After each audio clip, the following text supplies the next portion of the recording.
मानाचे ते 12 किल्ले. या सिरीजच्या आता 13व्या भागात मी खांदेरी या किल्ल्याची माहिती घेऊन आलो. हा महाराष्ट्रातील रायगड जिल्ह्यातील एक किल्ला आहे आणि जलदुर्गांमधील सर्वात महत्वाचा किल्ला आहे. खरं तर खांदेरी गुंदेरी ही जोडगोळी प्रसिद्ध आहे. किल्ल्याला होडीतून जाताना मजबूत तटबंदी, बुलंद बुरुज आणि मुंबई पोर्ट ट्रस्ट चे दीपगृह आपले लक्ष वेधून घेते, जे षटकोनी आहे. दक्षिणेकडे आणि उत्तरेकडे टेकड्या आहेत. मध्ये बोटिंगसाठी धक्का बांधला आहे. जिथे समुद्राचा स्पर्श होतो तिथे चक्क एक तोफ पुरलेली आहे. किल्ल्यावर वेताळ मंदिर आहे. हे लाकडाचं मंदिर आहे.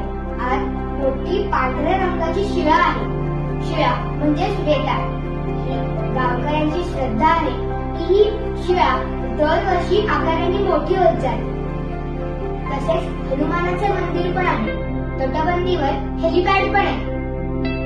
मुंबईच्या इंग्रजांवर वचक बसवण्यासाठी शिवाजी महाराजांनी खांदेरी बेटावर हा किल्ला बांधण्याचे ठरवले. नंतर 1679 मध्ये मायनाक भंडारी यांच्या नेतृत्वाखाली 150 जणांनी हा किल्ला ऐन पावसाळ्यात बांधला. इंग्रजांना प्रत्युत्तर देण्यासाठी शिवाजी महाराजांच्या आरमाराच्या छोट्या होड्या गावी आल्या. किल्ल्यावर जाण्यासाठी अलिबागला जावं लागतं. थळ फाटा लागतो.